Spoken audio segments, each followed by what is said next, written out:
Magandang araw po sa inyo mga kapatid. Ipagpatuloy po natin yung series natin sa soteriology. Tayo po ay pag-usapan natin yung justification. Tapos na po tayo sa conversion. Ang sumunod na proseso po ay ang justification o yung pag-aaring ganap. Ano ba ang ibig sabihin ng justification? Ang justification, ang Greek word nito, dikaiosis o dikaio, na ang ibig sabihin ay to acquit or to declare righteous. Ito ay legal term used for a favorable verdict sa isang hukuman o sa isang trial. Kumbaga sa isang hukuman, ikaw ay ipinahayag na walang sala at ikaw ay dineklarang matuwid. Ang isa sa mga example dyan ay ang Deuteronomy chapter 25 verse 1. Kung makikita po natin doon. Tignan natin ang methods of justification. Methods of justification. Ito ay required. Ang tanong, paano? Paano tayo na-justify? O paano ba ang proseso ng justification? Buksan po natin ang Biblia natin sa Job chapter 25 muna, verse 4. Job chapter 25, verse 4. Sabi dito, paano ngang magiging ganap ang tao sa harapan ng Diyos? O paanong magiging malinis ang ipinanganak ng isang babae? How then can a man be just with God? Or how can he be clean who is born of a woman? So, ang tanong, paano? Paano ma-justify o magiging matuwid ang isang tao sa harapan ng Diyos? Sabi sa Isaiah chapter 6 verse 3, at ito ay very familiar verse sa atin, at tinawag ng isa ang isa at sinabi banal-banal ang Panginoon na mga hukbo. Ang buong lupa ay puno ng kanyang kaluwalhatian. Ang Diyos ay banal. Habakuk chapter 1 verse 3. Habakuk chapter 1 verse 3, bakit mo hinahayaang makita ko ang kamalian at tignan ang kasamaan, ang kasiraan at karahasan ay nasa harapan ko. Paglalaban at pagtatalo ay lumilitaw. Why do you make me see iniquity and cause me to look on wickedness? Yes, destruction and violence are before me. Strife exists and contention arise. Si Habakuk, hindi niya matagalan ang kalikuan. Ipinakita sa kanya ng Diyos na ang Diyos hindi matagalan ang kalikuan. Isaiah chapter 64 verse 6, sabi dito, kaming lahat ay naging gaya ng isang marumi at ang lahat naming katwiran ay naging parang maruming kasuotan. Kaming lahat ay nalalantang gaya ng dahon at tinatangay kami ng aming mga kasamaan na parang hangin. For all of us have become like one who is unclean, and all our righteous deeds are like filthy garments, and all of us wither like leaf, and our iniquities like a wind take us away. Isang maruming basahan ang kabutihan na ginagawa nila sa Diyos. At tinutukoy dyan. At madalas ginagamit natin to sa evangelism to see how wicked a person. Tayo mismo. Iba pang mga verses dyan ay ang Romans chapter 2 verse 11 to 13. Romans chapter 2 verse 11 to 13, sapagkat ang Diyos ay hindi nagtatangi ng mga tao, sapagkat ang lahat ng nagkasala ng walang kautusan ay mapapahamak din ng walang kautusan, at ang lahat ng nagkasala sa ilalim ng kautusan ay sa kautusan hahatulan, sapagkat hindi ang mga tagapakinig ng kautusan ang siyang ganap sa harapan ng Diyos. kundi ang tumutupad ng kautusan ay aariing ganap. For there is no partially with God, for all who have sinned without the law will also perish without the law.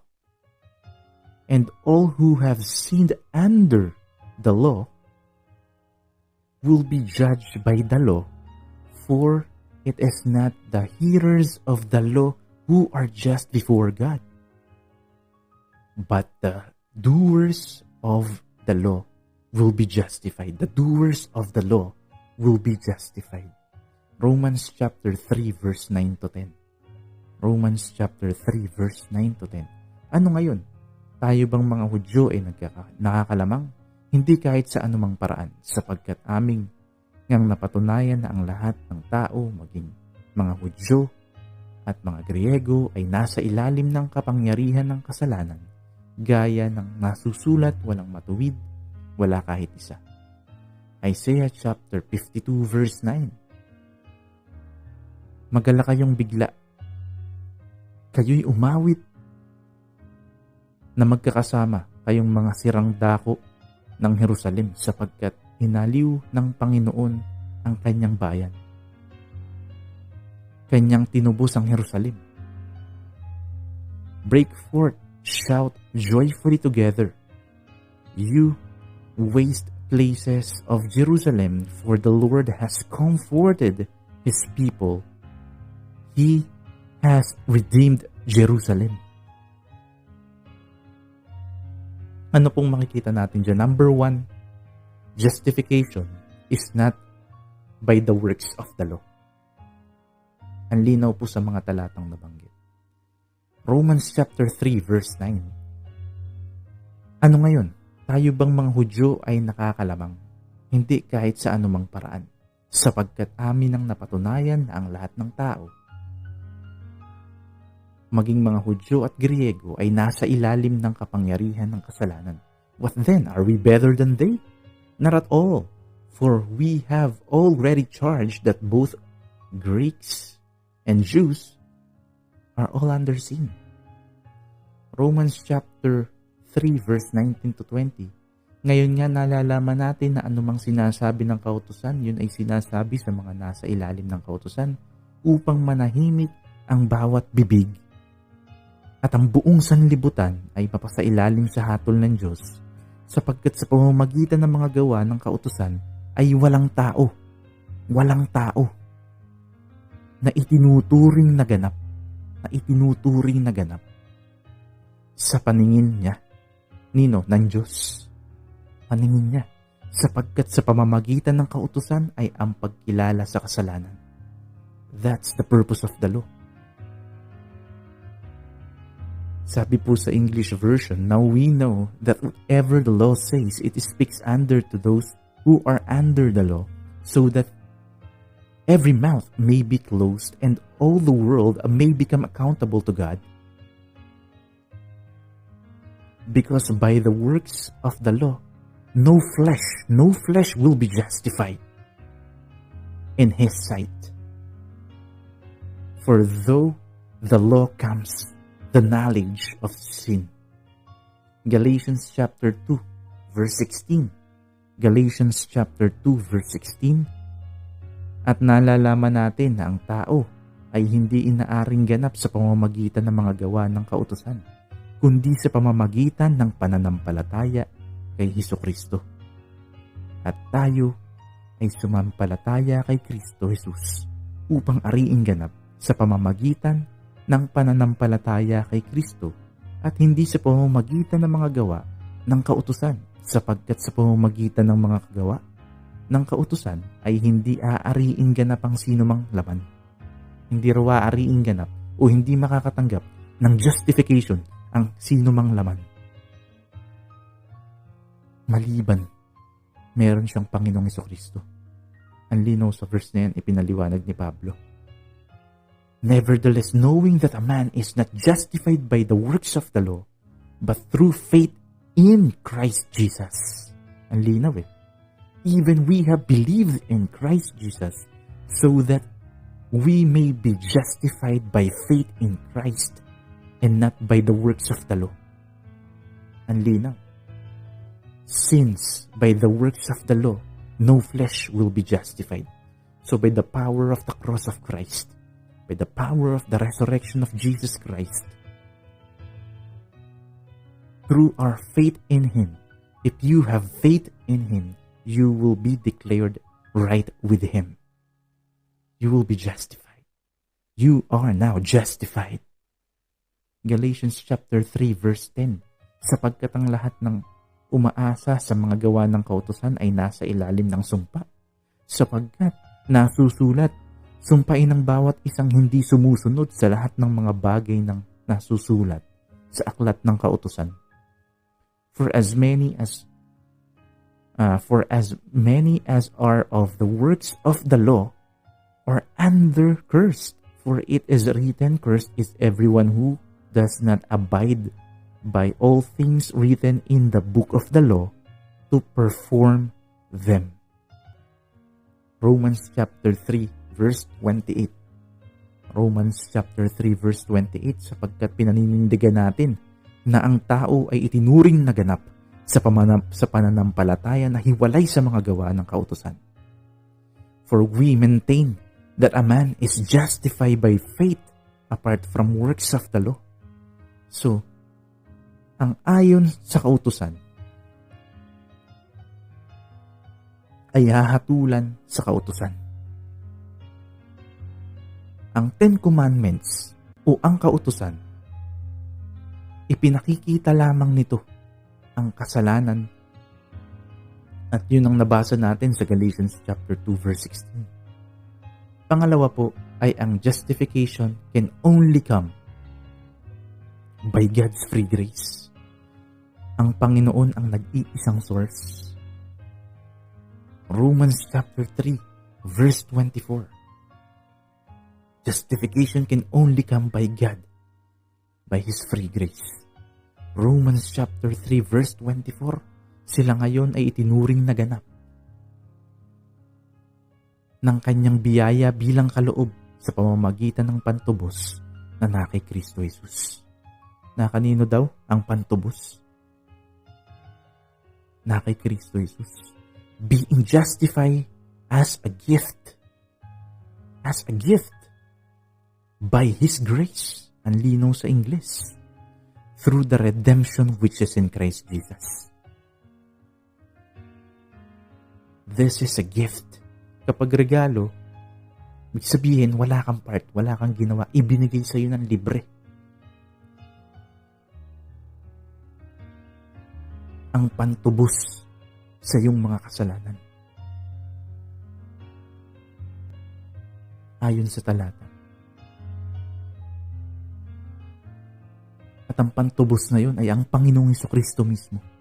Dahil nasa Panginoong Jesucristo mismo ang dugo na pantubos. Nalilinis sa kasalanan ng lahat ng tao. Pangatlo po, ang justification o pag-aaring ganap is only come through the blood of Jesus Christ. Yun po ang basihan, yun po ang basis. Sabi po sa Romans chapter 3 verse 24 again, sila ngayon na itinuring na ganap ang kanyang biyaya bilang kaloob sa pamamagitan ng pantubos na kay Kristo Jesus. As a gift by His grace through the redemption which is in Christ Jesus. Walang bayad kasi sa pamamagitan ng kanyang biyaya. Kaya tayo inaring ganap. At ang pantubos na yun ay nasa Panginoong Jesus. Romans chapter 5 verse 9. Lalo pa nga ngayon, itinuring tayong ganap sa pamamagitan ng kanyang dugo ay maliligtas tayo sa galit ng Diyos sa pamamagitan niya. Much more than having now been justified by His blood, we shall be saved from the wrath of God through Him. Nakita niyo yun? Hindi lang tayo iniligtas ng Panginoon dahil sa hindi natin mapigilan magkasala. Ginawa niya tayong matuwid sa harapan ng Diyos before the throne of God. But aside from that, the wrath of God na kung saan makukonsume sa isang taong walang relasyon sa Panginoong Hesus. Iniligtas tayo dun. ng Panginoon. Tayo ng mga dineclare na matuwid sa kanyang harapan, kailan may hindi makararanas ng kanyang galit na magaganap sa hinaharap. Sa isang taong walang relasyon sa Panginoong Hesus, wala nang natira sa kanya, sabi ni Pablo. Wala na. Kundi ang galit ng Diyos. Ang galit ng Diyos. Bakit? Siguro balikan natin yung mga ibang talata na nabanggit natin nung una, na tayo ay kaaway ng Diyos, kaya galit ang Diyos sa atin. Simple. Ephesians chapter 2. Hebrews chapter 9 verse 22. Sa katunayan, sa ilalim ng kautusan, halos lahat ng mga bagay ay nilinis ng dugo. At kung walang pagdanak ng dugo, ay walang kapatawaran ng kasalanan. Anong ginagawa? Ano ang batas nung panahon nila? Ano yung batas nung panahon nila? Nag-aalay sila ng hayop. Pero sa pagkakataong ito, tinuldukan na ng Panginoong Hesus. Pinatunayan niya na walang makakapagbigay ng justification malibang mamatay ang kanyang bugtong na anak. At inilarawan niya yon sa pagdanak ng kanyang dugo dun sa krus ng Kalbaryo. And according to the law, sabi dito, no? Ito yung sinasabi ni Pablo na pagkus pinagtibay pa nga natin ng kautusan eh. Bakit? Because God, His Son, Jesus Christ, performed the law. Performed the law. As according to the law, one may almost say all things are cleansed by the blood, and without shedding of blood, there is no forgiveness. The forgiveness of sin come through Jesus Christ by His blood. 2 Corinthians chapter 5 verse 21. 2 Corinthians chapter 5 verse 21. Para sa ating kapakanan, ginawa niyang may kasalanan siya, na hindi nakakilala ng kasalanan, upang sa Kanya tayo'y maging katwiran ng Diyos. He made Him who knew no sin to be sin on our behalf, so that we might become the righteousness of God in Him. Ang kasalanan natin, nilipat sa Panginoong Hesus. Para ano? Para kamtin natin ang pag-aaring ganap sa pamamagitan ng Kanyang dugo. Sa pamamagitan ng dugo ng Panginoong Hesus, tayo ay inaring ganap. Pang-apat, justification can only become by believing in Jesus Christ. Katulad ng mga sasabihin ko sa mga susunod na parte ng ating pag-uusapan.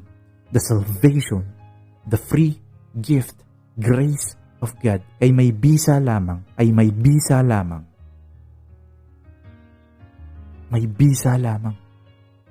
dun sa mga sumampalataya sa Panginoong Hesus.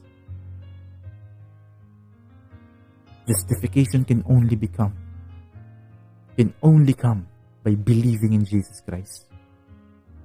Romans chapter 3 verse 26. Upang mapatunayan na sa panahong kasalukuyan na siya'y matuwid, at upang siya'y maging ganap at taga-aring ganap sa taong mayroong pananampalataya kay Jesus.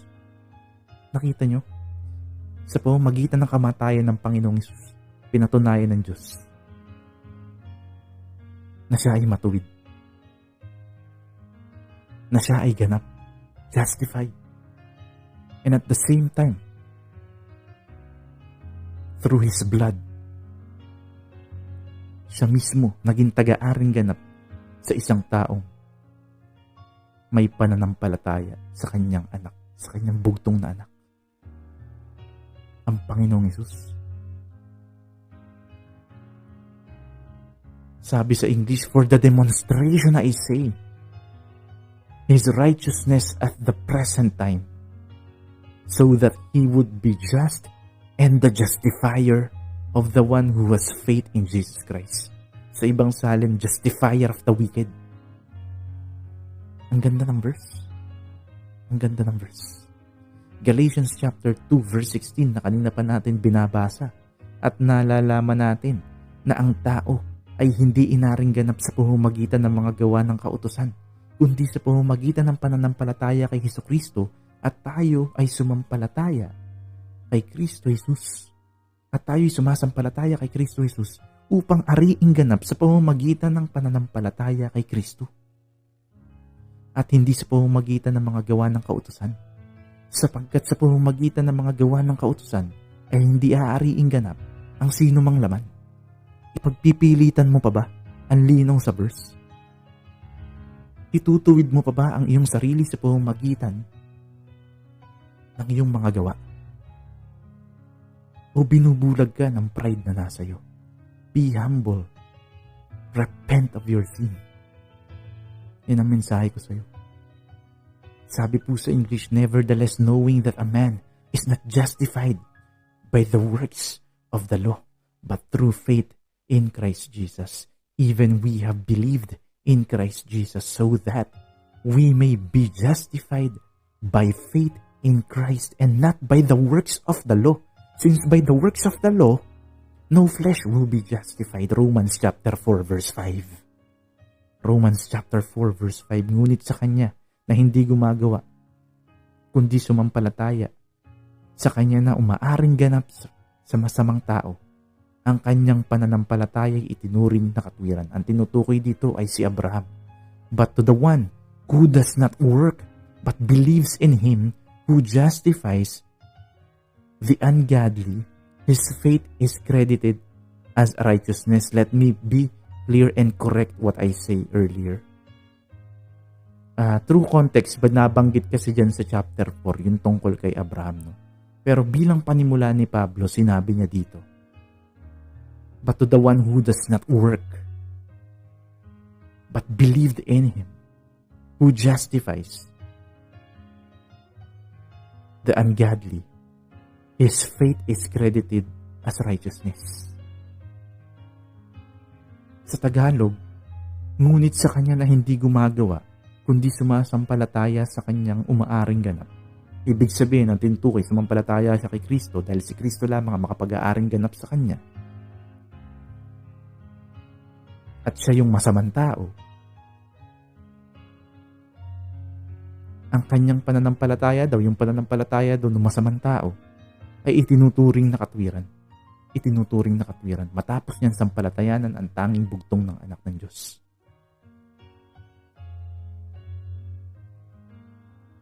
Anong ibig sabihin nito? Pinawalang sala tayo sa pamamagitan ng pananampalataya.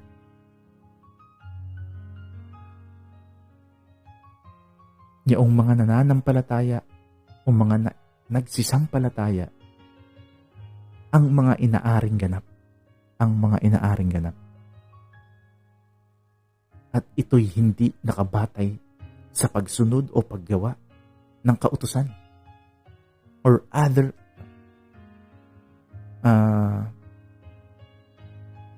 ano ba bang kautusan na inimbento ng tao sa loob ng iglesia. Ito ay hiwalay sa gawa ng tao. Hiwalay. Tandaan natin that justification ay nagaganap sa oras na ikaw ay sumampalataya sa Panginoong Hesus. Sa oras na ikaw ay sumampalataya sa Panginoong Hesus. You are declared right with Him before the throne of God. Merong dalawang elements ng justification. Dalawang elements ng justification. Una, yung forgiveness of sins and removal of guilt and punishment. Sa Romans chapter 1, sabi doon, ngayon ngay wala nang kahatulan sa mga na kay Kristo Jesus. Therefore, there is now no condemnation for those who are in Christ Jesus. Isa pa sa Romans chapter 8, verse 33 hanggang 34, sino ang magsasakdal ng anuman laban sa mga pinili ng Diyos? Ang Diyos ang siyang umaaring ganap. Sino ang hahatol? Si Kristo Jesus na namatay. Oo, siyang muling binuhay mula sa mga patay, na siya ring nasa kanan ng Diyos, na siya ring namamagitan para sa atin. Sabi ni Pablo, who will bring a charge against God's elect? God is the one who justifies. who is the one who condemns? Christ Jesus is He who died. Yes, rather, who was raised, who is at the right hand of God, who also intercedes for us. Intercedes for us. Ano pa? Other verses, Ephesians chapter 1 verse 7. Sa Kanya mayroon tayong katubusan sa pamamagitan ng Kanyang dugo, nakapatawaran ng ating mga kasalanan ayon sa mga kayamanan ng Kanyang biyaya. In Him we have redemption through His blood, the forgiveness of our trespass, according to the riches of His grace. To the riches of His grace. Colossians chapter 2 verse 13. Colossians chapter 2 verse 13. When you were dead in your transgression and uncircumcision of your flesh, He made you alive together with Him, having forgiven us all our transgressions. At kayo, mga patay dahil sa inyong mga pagsalansang. At sa di pagtutuli ng inyong laman, ay Kanyang binuhay, kayong kasama niya. Nang ipinatawad niya sa inyo ang lahat ng mga kasalanan. Pangalawa po, na elements of justification ay yung imputation of Christ's righteousness and restoration of God's favor. Imputation of Christ's righteousness and restoration of God's favor na mababasa po natin sa Philemon chapter 1 verse 18, napakagandang example. Ngunit kung siya'y nagkasala sa iyo ng anuman o anumang utang sa iyo, ay ibilang mong utang ko na rin. Ngunit siya'y nagkasala sa iyo ng anuman o may anumang utang sa iyo, ibilang mong utang ko na rin.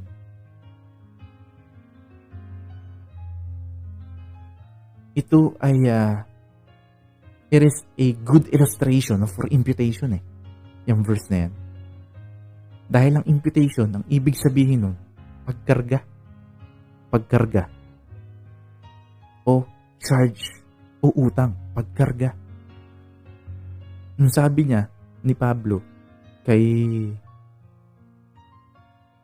Philemon, ikarga mo na sa akin. Ikarga mo na. So that's what Jesus Christ did to those who sins against God.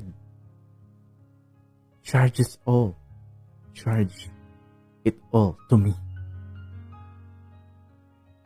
Kinarga niya, binuhat niya ang lahat ng ating kasalanan. Romans chapter 3 verse 21 to 22. Romans chapter 3 verse 21 to 22. Subalit ngayon ay ipinahahayag ang pagiging matuwid ng Diyos na hiwalay sa kautusan at pinatotohanan ng kautusan at ng mga propeta ang pagiging matuwid ng Diyos sa pamamagitan ng pananampalataya kay Hesukristo sa lahat ng mga sumasampalataya sapagkat walang pagkakaiba. Subalit ngayon,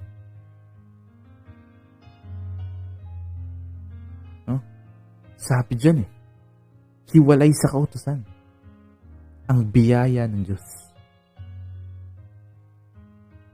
Hiwalay sa kautusan. Ano pa? Romans chapter 4 verse 3 to 6, sapagkat ano ang sinasabi ng kasulatan? Sumampalataya si Abraham sa Diyos at iyon ay ibinilang sa kanya na katwiran.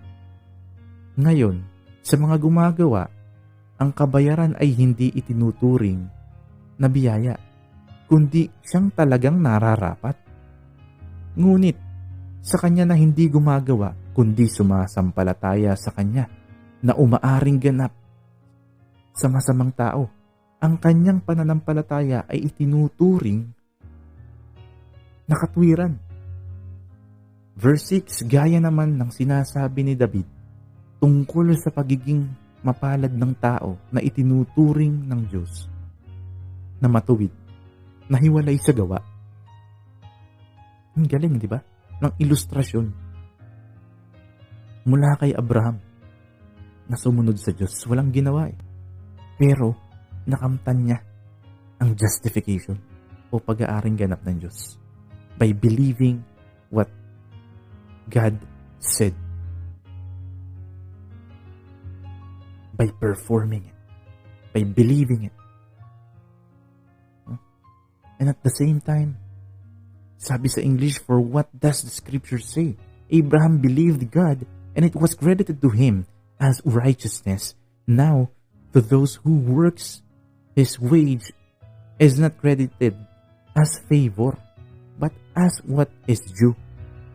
Doon daw sa mga gumagawa, ibig sabihin, doon sa mga nagtatrabaho, karapat-dapat lang o nararapat sa kanila yung sahod nila o yung kabayaran sa kanila. Pero, sabi dito, but to those one who does not work, walang ginagawa, but believed in him who justifies the ungodly, his faith is credited as righteousness, just as David also speaks of the blessing on the man to whom God credit righteousness apart from works. Verse 9 in chapter 4 of Romans. Romans chapter 4 verse 9. Ipinahayag nga ba ang pagiging mapalad na ito sa pagtutuli o gayon din sa di pagtutuli? Sapagkat sinasabi natin, ang pananampalataya ay ibinilang na pagiging matuwid kay Abraham. Is the blessing then on the circumcised or on the uncircumcised also? For we say faith was credited to Abraham as righteousness. Chapter 4, verse 20-25, kaya't ang kanyang pananampalataya ay ibinilang na makatwiran sa kanya. Ngayon, hindi lamang dahil sa kanya isinulat ang salitang sa kanya ibinilang, kundi dahil din naman sa atin na ibinilang sa atin sa mga sumasampalataya sa kanya na muling bumuhay kay Jesus, sa ating Panginoong Jesus o sa ating Panginoon mula sa mga patay, na ibinigay sa kamatayan dahil sa ating mga pagsuway.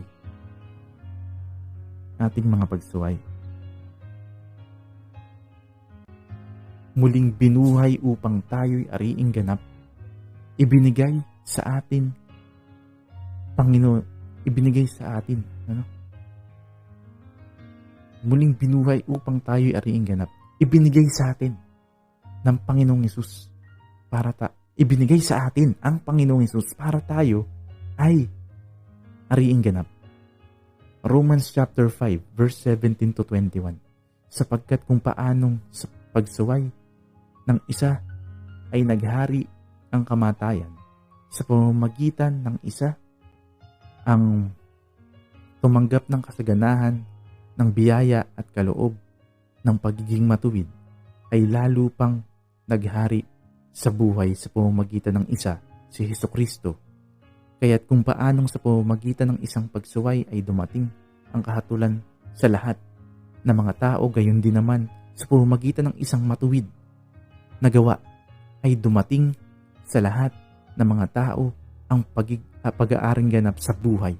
Sapagkat kung paanong sa pamamagitan ng pagsuway ng isang tao, ang marami ay naging mga makasalanan. Gayon din sa pamamagitan ng pagsunod ng isa, ang marami ay naging matuwid. Subalit, dumating ang kautusan na nagbunga ng pagdami ng pagsuway. Ngunit kung saan marami ang kasalanan, ay lalong dumarami ang biyaya, upang kung paanong ang kasalanan ay naghahari sa kamatayan, ay gayon din naman ang biyaya ay nakapaghahari sa pamamagitan ng pagiging matuwid tungo sa buhay na walang hanggan, sa pamamagitan ni Hesukristo na Panginoon natin. Ang lino ng verse kahit hindi na ipaliwanag. For if by one For if by the transgression of one death reigned through the one, much more those who received the abundance of grace and of gift of righteousness reign in life through the one Jesus Christ, so that as through the one transgression there resulted condemnation to all men, even though one act of righteousness there resulted of justification of life to all men. For as though the one man disobedience, the many were made sinners, even so through the obedience of the one, the many will be made righteous. The law came in so that the transgression would increase. But where sin increased, grace abounded abounded all more, so that as sin reigned in death, even so grace would reign through righteousness, through eternal life, through Jesus Christ our Lord. Sa pamamagitan ni Kristo, ang lahat naging matuwid. Yun lang ibig sabihin ng napakahabang verse na yan. 1 Corinthians chapter 1 verse 30 to 31. Subalit kayo ay na kay Kristo Jesus na naging karunungan para sa atin mula sa Diyos, at katwiran at kabanalan at katubusan, upang ayon sa nasusulat, ang nagmamalaki ay pagmalaki ang Panginoon. Ang ganda ng verse. But by His doing, you are in Christ Jesus, who become to us wisdom from God, and righteousness and sanctification and redemption, so that just as it is written, let him who boast in the Lord. Katubusan ang Panginoong Hesus, at siya lang ang dapat natin pagmalaki. Mga kapatid, putulin ko muna dito. Pag-usapan natin kasunod yung mga tanong patungkol sa pagkakaiba between the judicial forgiveness and parental forgiveness. Ano nga ba ang pagkakaiba nito? Tuloy natin ang discussion natin. Ang judicial forgiveness kasi, ito ay legal term. Ibig sabihin, wala pang relationship sa Diyos. O wala pang relationship ng Diyos. Ang parental forgiveness naman, ito yung example sa prodigal son. Ibig sabihin, para sa mga Kristiyano na to, o meron ng relasyon sa Panginoong Hesus. Yan ang parental forgiveness. Ang dapat lang natin tandaan sa justification, ito ay legal term. Na para kang nasa korte, nilitis ka, nalaman na guilty ka, ngunit ikaw ay pinatawad. Inaring walang sala. Dineklara na matuwid. Bilang summary, we are justified judicially by God. Sabi sa Romans chapter 8 verse 33. Yun ang verse natin dyan. At the same time, we are justified meritorious by Christ. Meritorious by Christ. Sabi sa Isaiah chapter 53 verse 11. At bilang panghuli, Romans, we are justified immediately by faith. Romans 5:1 or Romans chapter 5 verse 1. And we are justified evidently by the works. By works. We are justified evidently by works. James chapter 2 verse 14, verse 18 at saka 24. Kasi ang isang taong sumampalataya sa Panginoong Hesus, makikita mong ebidensya sa buhay niya at gumagalaw ang Panginoong Hesus sa buhay niya. Marami pong salamat mga kapatid. Nawa ay naging matyaga kayo sa pakikinig. Maaari nyo pong ma-download ang MP3 nito. I will attach sa baba ng video na to. And at the same time, you can approach me to Facebook para mabigyan ko po kayo ng MP3 copy. Marami pong salamat.